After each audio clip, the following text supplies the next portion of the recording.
2 మొక్కలు ఇంటెదురు నాటారట. ఇక్కడ ఒక మొక్క, ఇక్కడ ఒక మొక్క.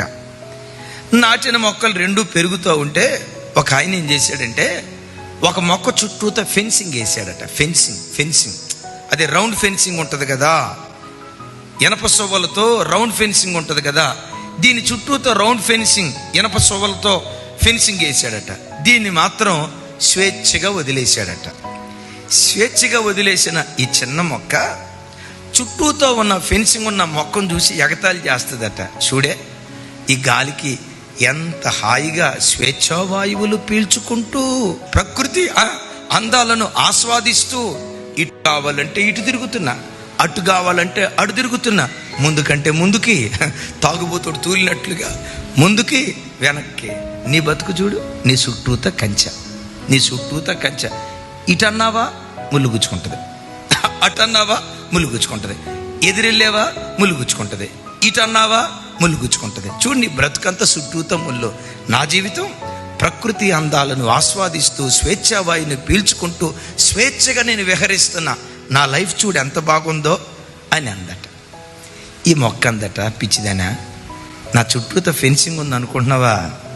ఇది నాకు భద్రత, నాకు కాపుదల, నాకు సంరక్షణ, నా ఎదుగుదలకు ఈ చుట్టూతో ఉన్న ఫెన్సింగే దీనికి కారణం. ఈ చెట్టు అంటదట, చూడు నీ చుట్టూతో ఫెన్సింగ్, ఈ ఫెన్సింగ్ ఉన్న చెట్టు అంటదట, ఇది నా చుట్టూతో కట్టడి వేసినట్లుగా ఉందేమో కానీ ఇదే నా కాపుదల, ఇదే నా భద్రత, ఇదే నా క్షేమం అని అంటా ఉండేదట.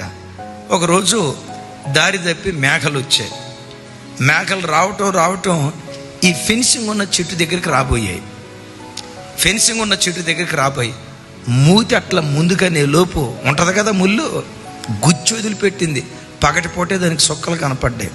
అమ్మో, దీంతో మన వల్ల కాదని చెప్పి ఇప్పుడు ఎక్కడికి వెళ్ళింది? స్వేచ్ఛావాయువులు పీల్చుకుంటూ విహరిస్తూ ఉందే, ప్రకృతి అందాలను ఆస్వాదిస్తూ విహరిస్తూ ఉందే, ఆ మొక్క దగ్గరికి వెళ్ళిందని. చిగుర్లు దింపింది, ఆకులు దింపింది, కొమ్మలు దింపింది. 1 నిమిషం తర్వాత ఆ మొక్క కాస్త హానోకు మాయమైనట్టు మాయమైపోయింది. ఎందుకు చెప్పండి? ఎప్పుడు బిడ్డలారా, నీ చుట్టూతో ఒక సంరక్షణ, నీ చుట్టూతో ఒక కాపుదల. ఎప్పుడు నిన్ను కావలి కాసే కావలి వారిని ఎప్పుడు పోగొట్టుకోవద్దు.